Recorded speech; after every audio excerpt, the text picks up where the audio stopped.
Hey everyone, welcome back to an investor update for HouseHack. This is what we expect to be the last investor update that we do and sort of live stream Q&A for this particular offering, though who knows, things can always change. Right now the offering is scheduled to close December 13th. That happens to be Taylor Swift's birthday, but also there's a chance that it might close sooner. That depends. We have some things pending that could end up being good news, hopefully, and that could end up closing this sooner. So if this offer is something that you're interested in, make sure you go to househack.com, read the PPM, the bond agreement, and the subscription agreement, and then consider signing that. Once you've signed, we can sort of lock you in and lock your position in, and then we'll work with you on funding and your ID documentation and all of your accredited investor information. Just go to househack.com. You can see more about that. So wanted to give a quick overview of some of the things that we've got going on, some of the questions that come up first. We put together with the team this sort of quarterly pro forma income statement. And really, since right now we're in a fundraising stage, there are one-time expenses here that are to be determined still. And so the benefit of removing the one-time expenses is you can see that the company is profitable just with the revenues that it collects starting here in Q4 compared to its expenses, excuse me. We don't actually have a lot of selling expenses. These are very nominal. We don't really have a lot of R&D expenses. These are nominal costs just to continue to maintain some of the software and otherwise that we have. So really, most of our expenses are just general and administrative, property managers, renovations, whatever, everything in-house. And our revenues are just rents. Now, I also excluded one-time revenues like commissions from here. This would just be sort of quarterly rents, and then this is the current quarterly estimate. And I think it's useful just to see that, we can operate this company on a profitable basis, excluding one-time expenses, and before depreciation, obviously, interest, taxes. We think we're not really going to be paying taxes until we actually sell properties. And even if we do sell properties, we might be 1031 exchanging anyway. But we'll talk about that in a moment. So one-time expenses can, just so you know what those things look like, these would be things that are not anticipated to recur, such as Regulation D expenses, Regulation A expenses. D would be sort of your exempt offering for accredited investors, which is what the current bond offering is. And Reg A would be your Regulation A, up to $75 million non-accredited round. These are very expensive to put together, and they take a lot of time and work. You could do a Reg D in, quite frankly, a few days. You could do a Reg A in usually about 90 days. This is why when people ask us, oh, why are you not doing an accredited round or a non-accredited round right away? I mean, we would love to. It's just the amount of time that it takes to do it. We can't launch it as quickly. So we'll also talk about the bond offer that we're doing right now. But other one-time expenses could obviously include, if there are IPO-related costs, and those, valuations, advisory fees, consulting fees, comp fees, PCAOB fees, legal fees, document fees, Edgar fees, filing fees. I mean, it's endless, right? These are things that we expect to be one-time, and obviously they're estimates, because if HouseHack does end up going public at some point in the future, then obviously some of those fees are going to recur. Like your auditing fees are going to recur, your, Edgar filing fees or earnings call fees, like some other fees are going to come in. But the point of this is really just to showcase that we don't actually have that many costs. I think we're a pretty lean company for what we are and what our potential is. And I think that's really important because I don't want investors to look at HouseHack and think, oh, we're raising money because we're just burning capital. That's not true. Now, we do invest a lot of our capital, almost all of it, in real estate that produces income. And that's the point. And so what I wanted to show is sort of a simplified plan. I've also, just so you know, to make it easy for you, I've also put all of this information over at ehack.com. So if you go to ehack.com and if you scroll down, like this is ehack.com, right? I put some news in the morning here. And if you scroll down a little bit, you'll just see some of these statements or whatever right here in case you want to see these that I'm showing on screen. That's at ehack.com. I'll put those up on HouseHack as well. But anyway, here's just sort of a quick outline of timing. We built the foundations of the company. I mean, I've been thinking about the ideas for this company for more than a decade, but we really built the foundations and filed the company in Q2 22. We began operations in the third quarter of 2023. Remember, we sat in treasuries for a year. I made that pretty clear. Everybody kind of knew about that. So Q3, Q4, we started acquiring. And we basically spent about $50 million between Q3 to Q4. So I'll just write down 50 million spent. And we've turned that into about $60 million in real estate. Oops, there, I accidentally hit the little volume slider there. So we think we've generated about $10 million in wedge in just our first cycle, right? So that's, you take $50 million, you spend it, you turn it into 60, great. Now, obviously, there were expenses involved in that, maybe 3 million or so of actual operating expenses. And we haven't realized that 10 mil because we haven't sold any of the properties yet.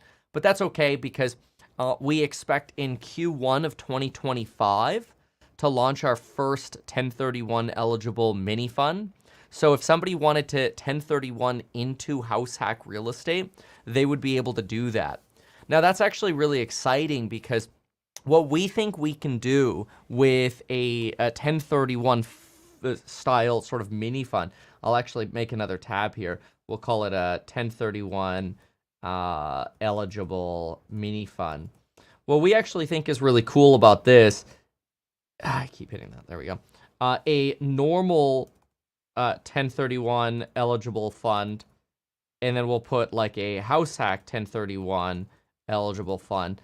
What we think is really cool is the fees. We can do this for basically zero. So we expect to have zero fees, where usually you see about a 6% fee on a normal 1031 eligible fund. Properties, properties in both cases are usually a fair market sale, usually. Then you have, I guess what else would be property management. Property management, usually hired out, and we're going to include that at cost. So that's sort of a built-in property expense, right? Typical property expense anyway, and a HouseHack would provide that at cost, which is kind of cool. Remember, your property expenses are timber. It's going to be your property taxes, insurance, maintenance, management, utilities, reserves. Anybody who owns real estate, accounting fees, etc. Anybody who owns real estate is going to have those sort of fees. Property management is just one of those, unless people are doing it themselves, which then obviously, they're working for themselves. And there's a value to that as well. But anyway, so this is just a quick example. We expect to launch something like this, TBD 2025. I would say, maybe we should say ETA Q1 2025. We actually think this sort of these HouseHack 1031 eligible funds with yield from rent, right? Yield from rent. Yes.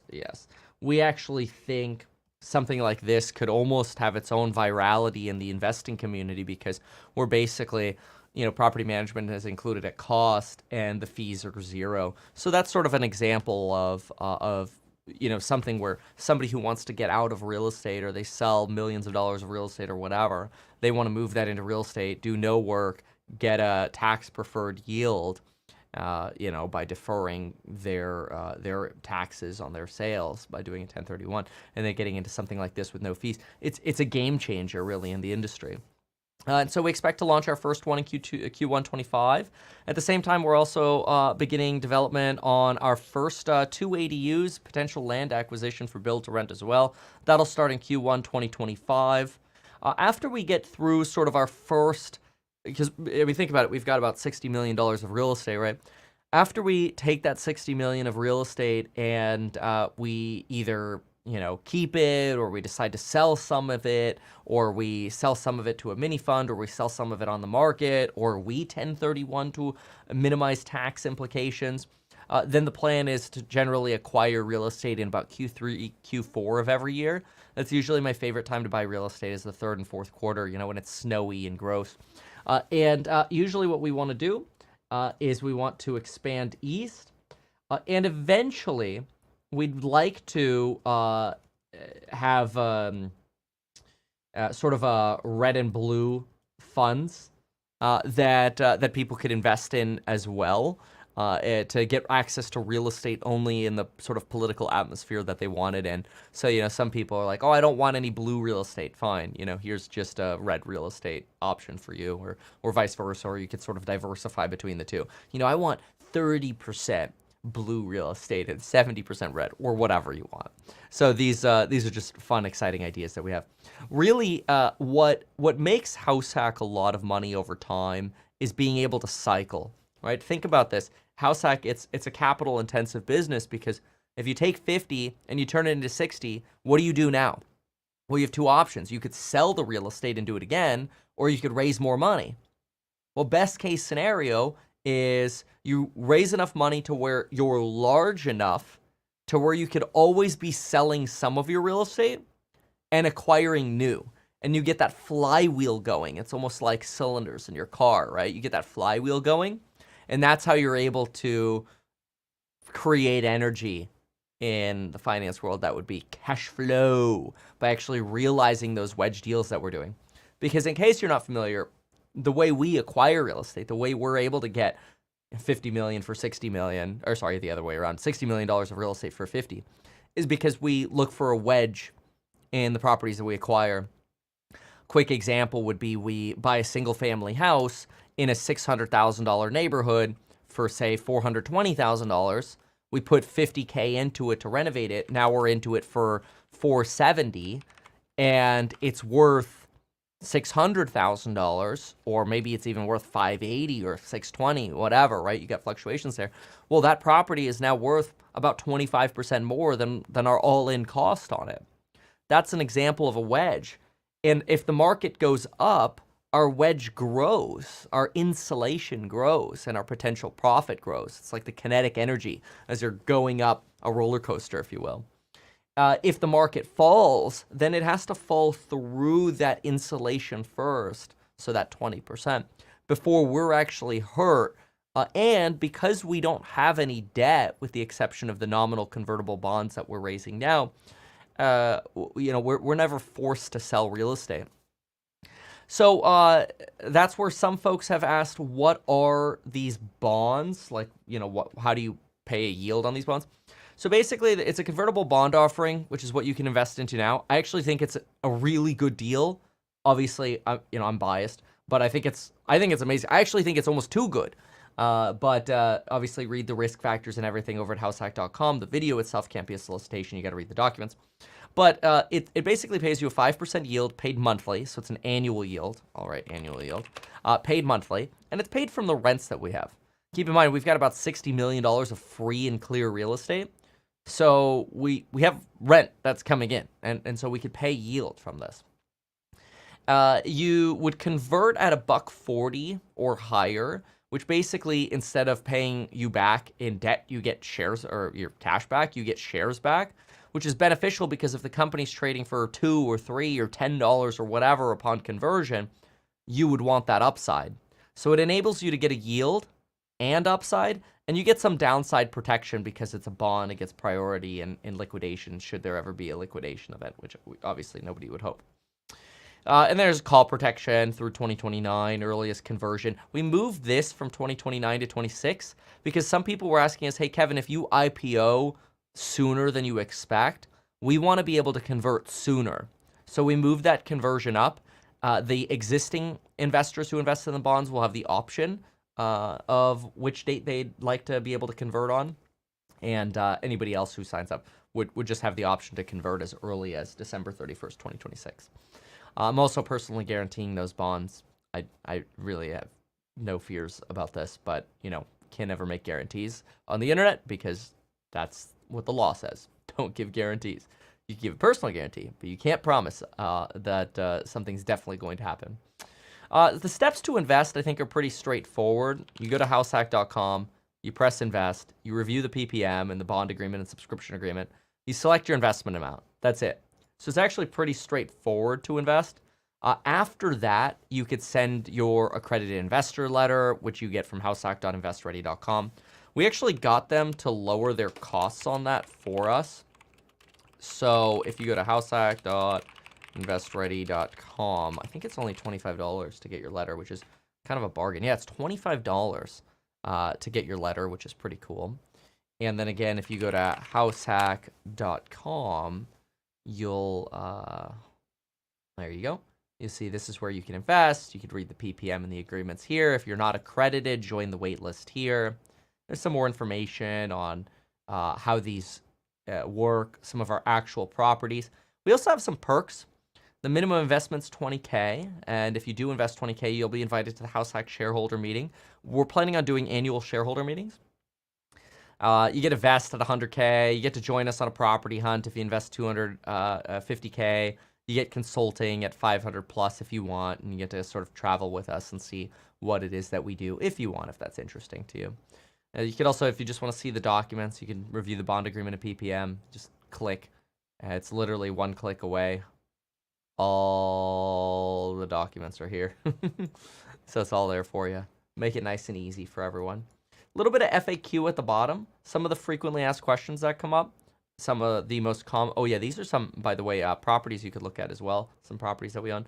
But if you go down the FAQs, something that you'll find is a common question that comes up is, can you invest with your IRA account? The answer to that is yes. And you just need to use a self-directed IRA. Directed Trust is an example of one of those companies you could do that with. And there's a little bit of checklist of information over here. So, yeah. All right, now let's get into a little bit of the Q&A that you have. And then what I'll do is I'll write down the questions that I answer. So here's the first one. Do property taxes and insurance hurt margins? So answer, no. These are part of timber. Property taxes, insurance, maintenance, management, utilities, reserves, and our normal operating expenses for every property. And they're totally reasonable. We expect these to regularly be less than 35%, if not less than 30%. So that's pretty normal. Sometimes you can even get that down substantially further. So, okay, let's see here. Okay, do they apply to first-round investors? I'm not really sure what you mean by that question, so maybe refresh that.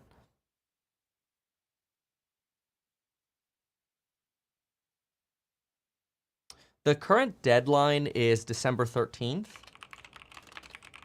However, and this may be out of our control, that may close sooner. So what I would recommend is fill out your DocuSign. Once you fill out your DocuSign, then we could work on the next steps. But if once we close it, you can't sign your DocuSign anymore.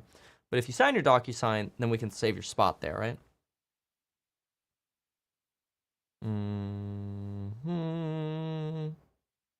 Oh, it's also worth noting that by eventually selling these properties, we're really providing this community service where you're taking unlivable properties and you're adding them to the housing stock, which is pretty cool. Okay, what else do we have here?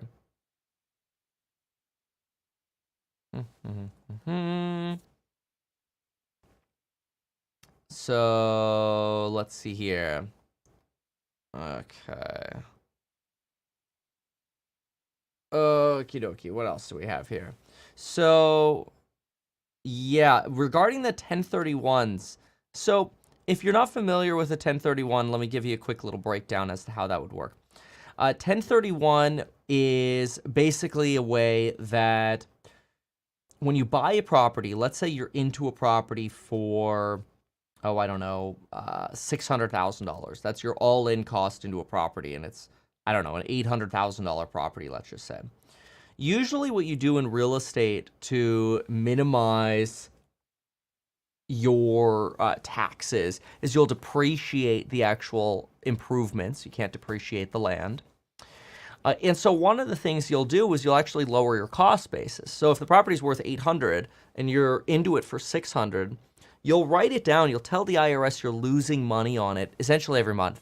You can also accelerate your depreciation on this. So accelerated depreciation might look like taking a 30% upfront cost segregated depreciation to lower some of your expenses. Or some of your income that would be subject to income taxes, which is great, by the way, if you're selling certain properties without doing a 1031, and then you cost seg some new ones. That's a nice way to sort of play some tax strategies, and we can do all of that.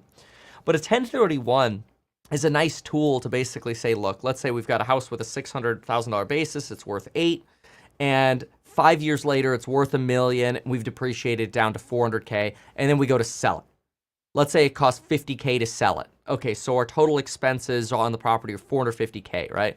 Our costs, everything involved, we're into it for $450K, that's our basis. Well, the difference between what we sell it for and the basis is taxable, that $550,000, right? Well, that $550,000, that's a lot that you would be paying taxes on. If you could take that and buy another property by exchanging into it, then what you've done in that case is you've deferred paying taxes by putting that gain essentially into that new property, and you're essentially telling the IRS, hey, we'll catch you later on taxes. And they're good with that. And you can keep doing this 1031 over and over and over again. The more you do it, it does, the more you do, to some extent, lower some of your depreciation benefits that you could take. But if you keep cycling and you keep going up in value and up in size, it's less of an issue. And it's certainly beneficial for minimizing some of those taxes. So let's see here. Is it possible to enter into HouseHack in one of my LLC real estate portfolio, or looking for cash flow? You can't contribute real estate. You could 1031 into a HouseHack investment if you wanted to, but not into these bonds. No, this would just be cash. Yeah, exactly. How long will it take to convert to shares? Well, you can't 1031 into shares of the company. You can only 1031 into ownership in real estate. That's something that's really important to differentiate as well. Is there's real estate, that you can 1031 into, and then there's corporate ownership, owning the actual company. I think a good comparison here is look at a company like Fundrise. So if you look at a company like Fundrise, you're not actually investing in Fundrise, the company, when you're owning shares of Fundrise. You're investing in funds of their underlying real estate, right? We're creating a system at HouseHack that does own a bunch of real estate. But when we start cycling that real estate, we sell it, we do wedge deals again, we sell it, we do wedge deals again, you're a beneficial owner of the company. If you 1031 in, you're a beneficial owner of that real estate. So that's a very important distinction. I do also want to note there was an error on the spreadsheet. Thank you for catching that. That's been fixed. This is, where was it? It's right here. There was just a simple logic error over here.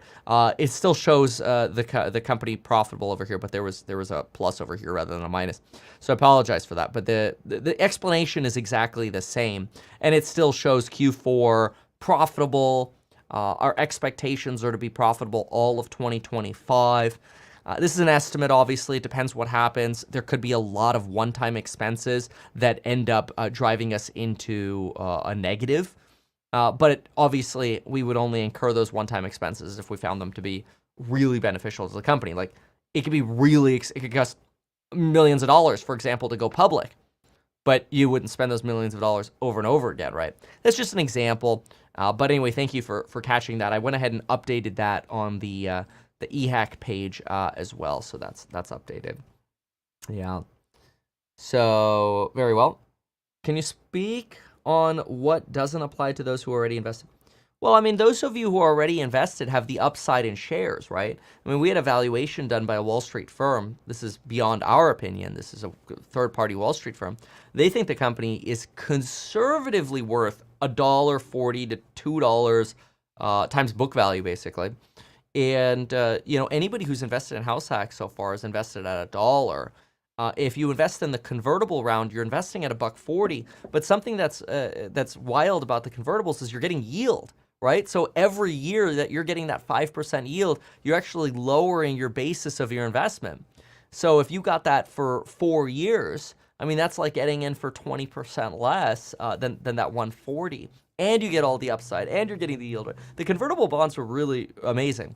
And the reason we're doing them is because the larger we make HouseHack now, the faster and easier it is for the company to do those cycles. It's a lot easier to do these cycles as a $150 million company than compared to a $60 million company. Not saying it's not possible with a $60 million company. It certainly is. But that's worth knowing. All right. Let me see what other questions I may have missed over here. We'll drink some coffee in the meantime. Okay, we answered that. Somebody here says proud owner of 7,500 shares. That's awesome. Let's see here. You were Shrek for Halloween. That green might be scurvy. Oh, I better eat some bananas. Yeah. Do you use any of your YouTube revenue for HouseHack? I don't even know what that means. So, let's see. What are the methods in which investors obtain income other than selling shares? Well, if you're a bond investor, you get a monthly yield. But otherwise, if you're a shareholder, we would wait for IPO, which we've always been saying 2028 to 2030. Hopefully, we could do it sooner than that. And I think that's useful. Yeah, you could do that as well. Why not create an app that lets investors bid on properties until you reach the investment it requires? Yep, we could absolutely do that. Absolutely. It's something that we've considered as well. Kind of like an M1 Finance style app. Yep. That would probably be in 2026 because that's when we're going to be most eligible for the 1031 exchange. And so that'll really help us avoid and minimize taxes, right? So I think that's wonderful. Okay. How is real estate in Houston? Texas has been getting hit a lot harder. You're seeing a lot more short sales in Texas and popping up. You're seeing them in Florida. So yeah, the rental income currently on a quarterly basis, it's about like 190. I think it's a little more than 190K per month. Especially once we get these last renovations done here. So that's how we got this 570 of quarterly revenue in there. And then cost of revenue, that's just our current estimate. This could be a little higher, but that's our current estimate. It gets you a gross profit. Obviously, we have a lot of expenses that go to G&A, which are going to be salaries, accounting, everything. You know, we're building the company to really scale it pretty heavily. But we actually think our expenses are not that unreasonable. And we've really made sure to trim down on our expenses to make sure we can be basically what we hope to be EBITDA profitable outside of one-time expenses as soon as possible. So we just want to keep doing work. Can you discuss jet fuel expenses? HouseHack has not paid a single dime of the jet. I'll write it down. Okay. Who pays jet fuel? Well, Kevin owns a plane. HouseHack has not paid a single dime of plane-related expenses, and there are no intentions for that to change. I think that's pretty straightforward. Can a trust invest in HouseHack? Yes, absolutely. You can invest as an entity, as a retirement account. Exactly. Do you plan to refinance properties? We can do that. Yeah, we can absolutely do that. But we will do that because there is no debt on the properties right now. We would do that when rates are lower. Yeah. buy houses in Arizona. Yeah, we're down to expand to Arizona, but that would probably be more of a next year. One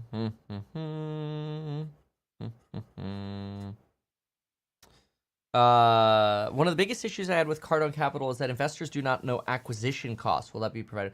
If you're asking about the mini funds, I don't see a problem with that. You know, I think it's totally fair. I mean, like acquisition costs.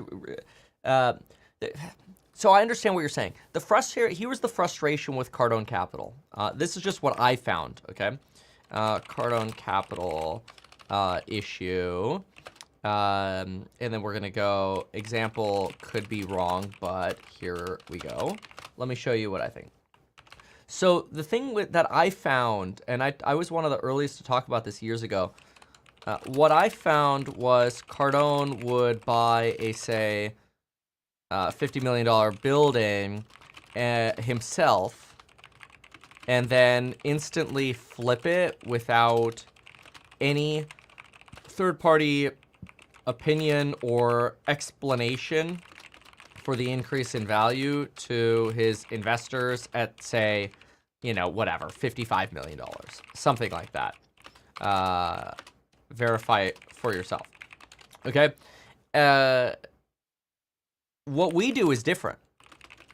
We buy properties cash and cheap, then we renovate them and potentially hold them for 1 to 3 years as they become eligible for a tax-deferred exchange.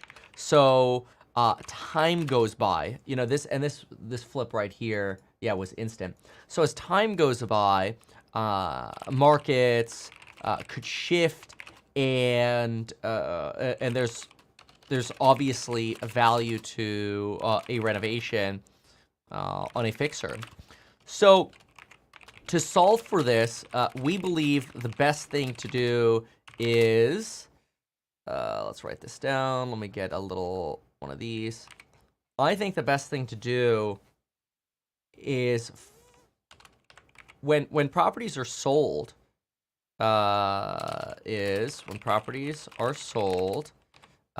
market sales or BPO, broker price opinion / appraisals plus majority independent board valuation. And that valuation should be transparently disclosed with property information. And I don't see an issue with providing acquisition costs and renovation costs either, along with market comparables. You know, it's like it should just be transparent. It doesn't have to be a big secret. I mean, like, if somebody bought a house for $400,000 and they're selling it for $6 million, is it a bad deal? Well, it depends. If the whole neighborhood is selling for $600,000, that sounds like a fair deal. If the whole neighborhood is selling for $610,000, oh, cool. It sounds like it's selling for a little less, right? It doesn't really matter what somebody paid for it. But I understand that thing with Cardone Capital where what's annoying is, hey, like, you're instantly flipping it for a profit. What did you actually do to increase the value of that investment? You didn't really do anything, and then you're not being transparent about it. And again, I don't know that with certainty with Cardone. That's just what I suspected in previous videos from years ago. But I think this is the way you kind of deal with that. Just be transparent, get fair values, and this is a very reasonable way, I think, to raise.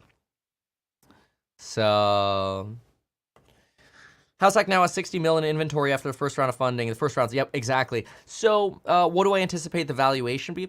I mean, really, we should be worth more than 2 times book at just a holding company because we get good wedge deals. We should be worth, like, in my opinion, 2.5, 3 times book. That's just my opinion. It could be wrong. So, you know, the company should be worth $120 to $150 million because we do a good job with wedge deals and the cycles. And once we get the cycles going and the growth, the company could be worth 10 times or even 20 times EBITDA. You know, that's all down the road. We haven't done a single cycle yet, right? So we're like super, super early stage. We just have really good, high quality, free and clear real estate. Like if you go to househack.com, you could see actual properties and before and afters that we own. Like these are our properties. This is a multifamily building that we own in one of the most desirable areas in the country. You know, these before and afters. These are our style renovations. We do work. You know, we don't just like try to flip junk. You could see this all. And by the way, we also think we'll maintain property management for the long term. And one of the cool things about that is if we give mini funds property management at cost, we actually lower our OPEX while providing a high quality discounted service to funds. And we have this sort of built-in like dedication to the real estate. It's not like we're trying to renovate them cheaply. We want to renovate them for the long term, so we minimize some of that renovation headache. Yeah. So yeah, and something to keep in mind is we're still new, right? Like we're pretty new, so we have the potential to manage a lot more real estate than we have. My take is we could probably do with the team we have now about 10 times as much real estate as we have. So some of our costs are high right now. Like if we were a $60 million company forever, well, you go in here and what you do is you say, hey, if you're a $60 million company forever, okay, well, let's lower some of these expenses to like $80,000, you know, contract out your accounting, throw one property manager at it at 60K or whatever, and call it a day. Like that would be an example of how you slash this down. But we're a company that's trying to grow into doing, you know, massive cycles. And that's why, you know, our expenses are higher right now. But we're still, you know, excluding one-time expenses, Q4 profitable and expect to be profitable next year, which is great. Obviously before depreciation and all that as well, because if you know you depreciate, you're gonna take paper losses. But the beautiful thing about that is they're not actually losses; they just increase cash flow for investors. So, are you flipping with HouseHack? Basically, I mean, I think the easiest way to understand HouseHack is we buy crappy homes, we fix them up, and we flip them after 2 or 3 years when we're eligible for 1031 exchanges, and we do that over and over and over again. We use, you know, AI to find my wedge deals using our wedge finder. It's a built-in wedge finder app, and yeah, it's proprietary. We built it ourselves. It's amazing, and there's no shortage of deals. I always like to say this: there is no shortage of deals. Yeah.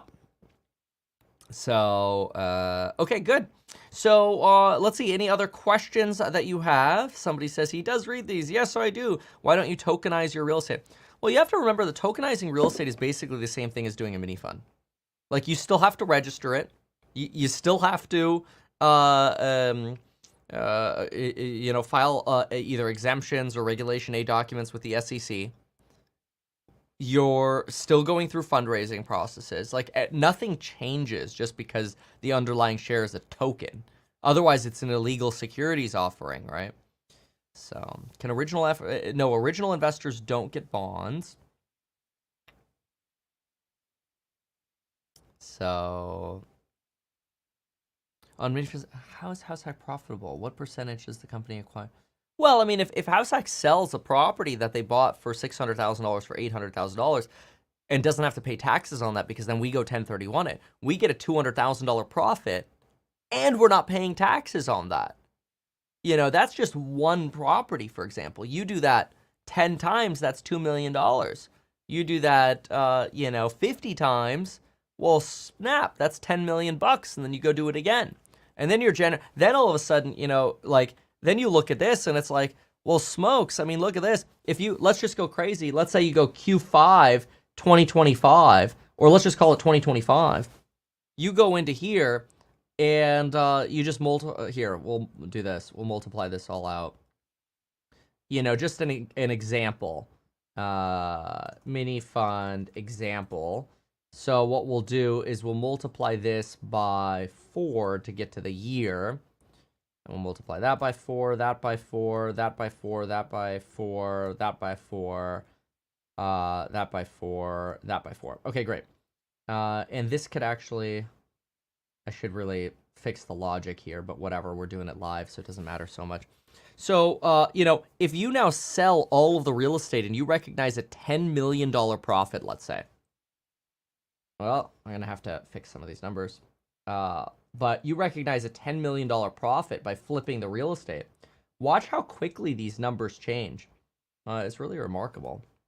So you throw in 10 mil of profit over here. Now all of a sudden, we're going to change these formulas here. So we're going to go this minus this. Depending, our cost of revenue might be higher. Let's assume our cost of revenue, because you're going to have fundraising expenses and stuff, is $1 million or something.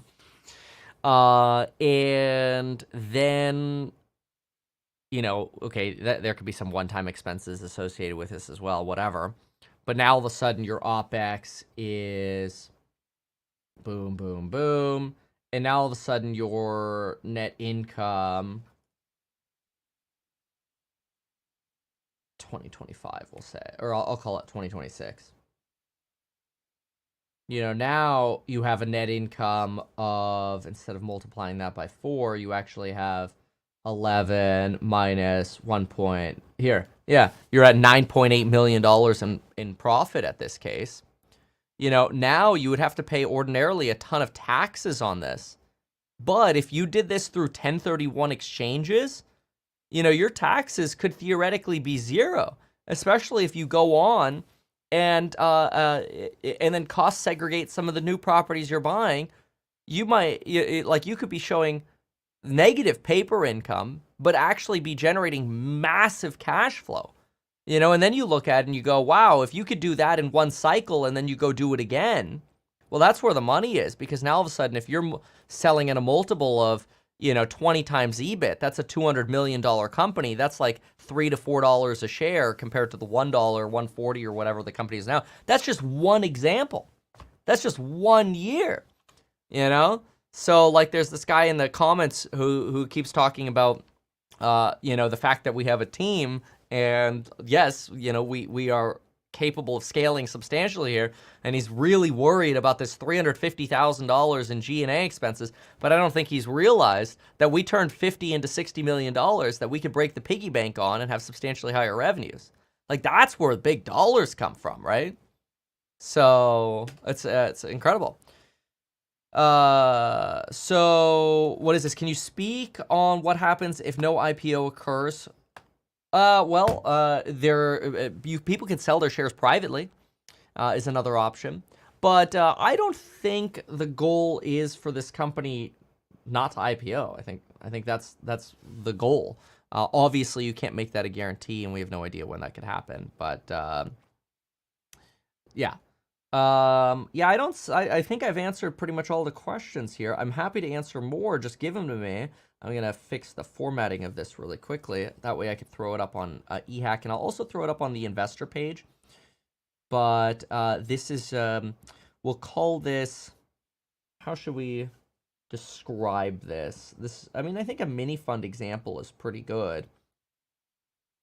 You know what? Maybe what we'll do is, instead of putting the million here, let's do this.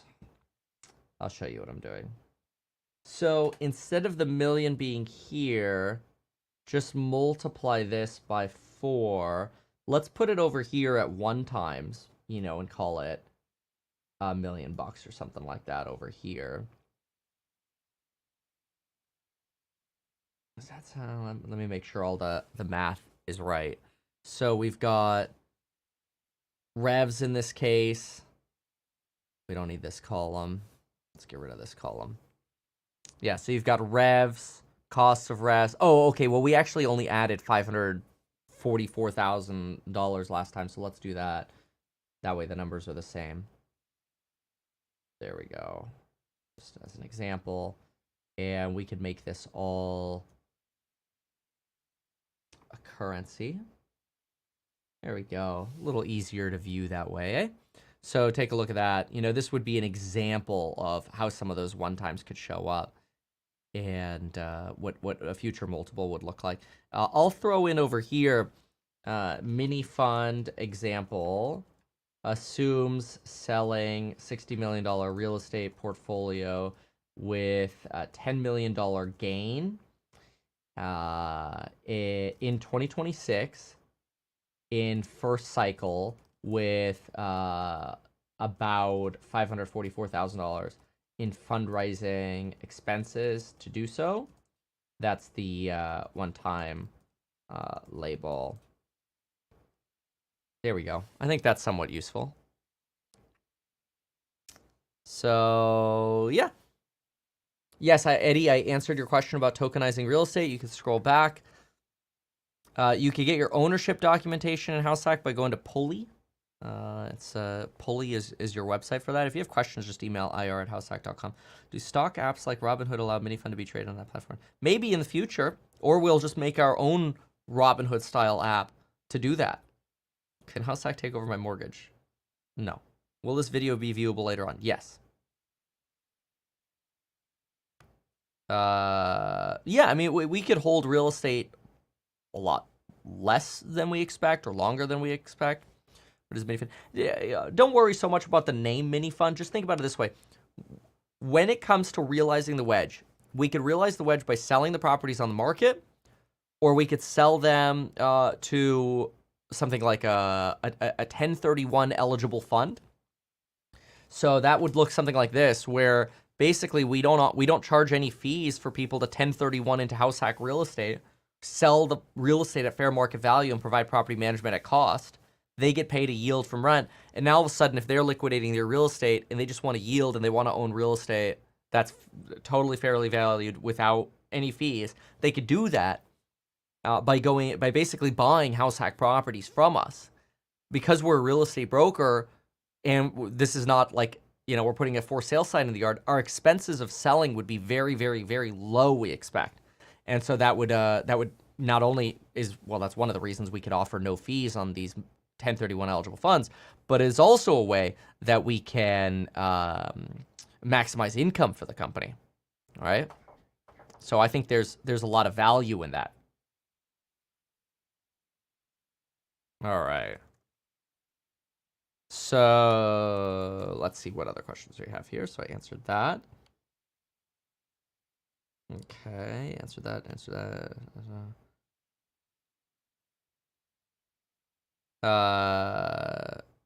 Buffalo saying, so is my $700,000 the 5% bond yield personally guaranteed by the founder? I can see your confidence since you have no debt currently. Are you looking to possibly finance down the road? Maybe. It depends how quickly yields fall. I mean, if mortgage rates were 2%, would I finance? Yeah, all day long. But yeah, like if you're like, hey, I want to invest $700,000 into these bonds, yes, that's personally guaranteed by me. And then you get a 5% yield on that, so you'd be getting $35,000 per year, paid monthly. So you'd be getting a check for $2,900 and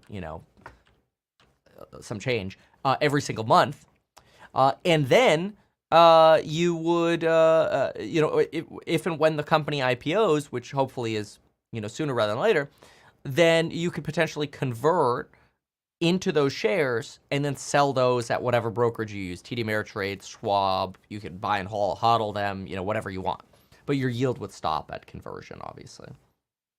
Read all of that over there at househack.com, the PPM and that. So yes, there will be debt at some point in the future, like I said, when yields are lower. Nobody's resigned from the board. What we've done is we've actually consolidated our operations to where we don't have in-house contractors anymore. It's not profitable. It doesn't make sense to do it that way because, if you have in-house contractors, they're trying to lug around their tools to different areas. It's insane. It's much cheaper to hire specific trades in specific areas. So we had a board member who was a licensed GC, and we helped them start their own business, and they transitioned.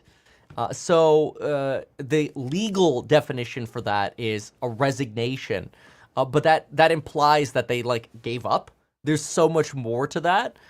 It's making the company more operationally efficient. It's preparing the company for expansion. And then if they're not with the company anymore, of course, they're not on the board anymore. So Yeah, that's actually a good thing.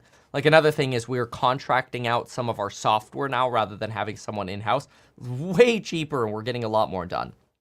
Can a Canadian invest? Absolutely. Absolutely, a Canadian can invest.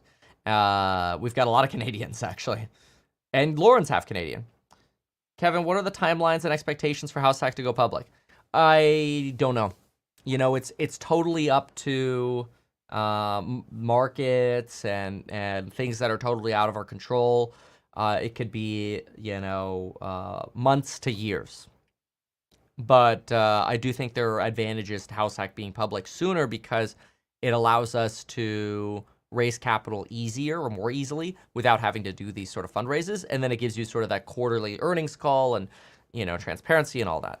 How is depreciation passed through investors? Well, it depends. If you're in the 1031 eligible fund, that's all directly into the operating income of that fund. If you're talking about HouseHack, that all goes into the earnings per share, basically. Yeah.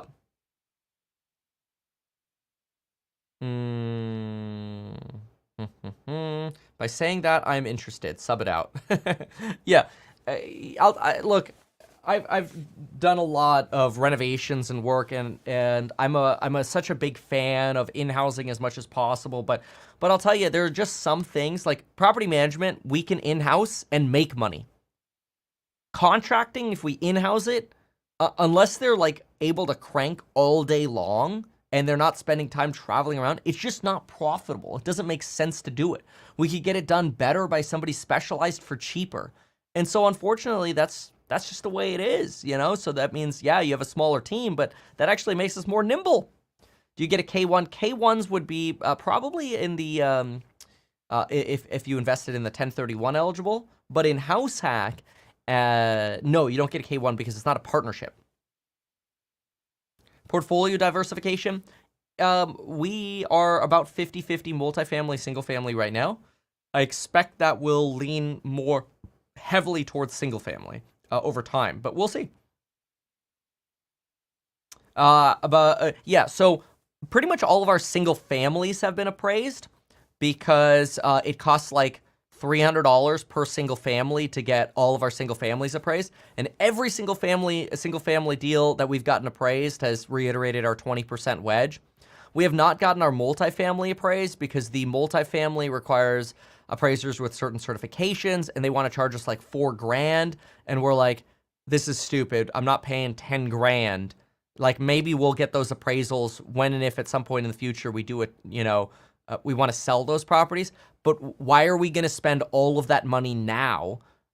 No, like I'm really tight with the expenses, so I don't like doing that. So that's it's a good question, and that's why. So it actually shows you kind of our split between single family and multifamily. Can you explain this high level? Yeah, Money Dynasty, sure. So let's do this. Let's just do a quick text edit.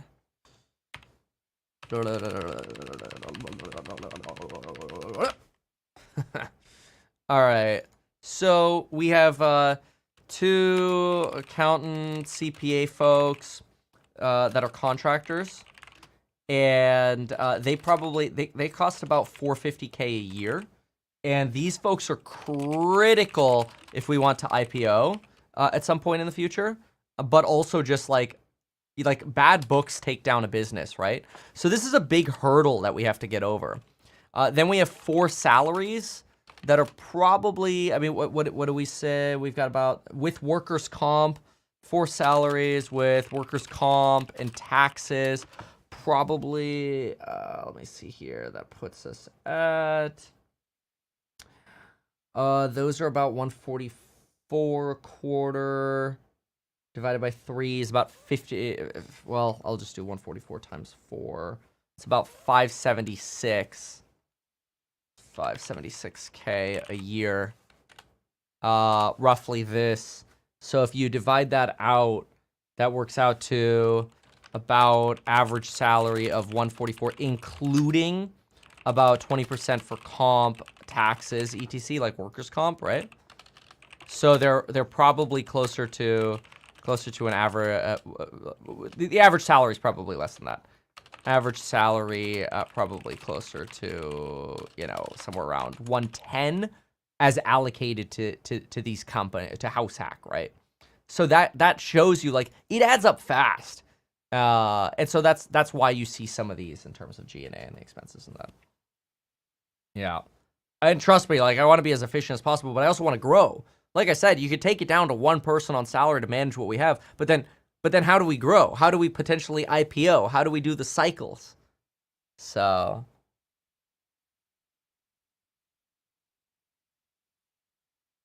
yeah. No, if investing in HouseHack doesn't affect your tax return until you sell your shares.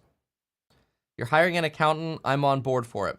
Yeah, exactly. I mean, you're talking about somebody who's a licensed CPA and an auditor. So we have an auditor and CPA. Like, the auditor is just sort of like more internal. We also have external auditors like PCAOB auditors and stuff. But having like an internal auditor and CPA on your team is critical. You got to have good books. You don't want to turn into a super microcomputer, you know? Like, you don't skimp on your CPA.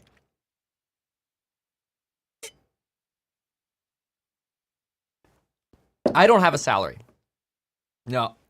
So worth noting that when we have this expense sheet over here, it's just I'll put a little note here. Salaries and contractors. So we'll make that little note here about 450K goes to auditor, CPA, contractors to help us perfect our accounting full time, and then that's annual. And then we have about 576K annually goes to salaries, comp, workers' comp, taxes, payroll taxes. Kevin has 0 salary. Actually, I think it's $1. $1 salary. Yeah. So, all right. There we go. I think I've answered everything. No, we're not doing cost tags right now because we don't, like, we don't have a tax problem right now. When we have a tax problem, of course. Yeah, that's when we'll deal with that. So, anyway, great. Thank you so much for being here, folks. I got to run. And really appreciate y'all. If you have more questions, make sure to go to IR, or email rather, IR@househack.com. If you want to sign up, go to househack.com. Thanks, folks. Bye.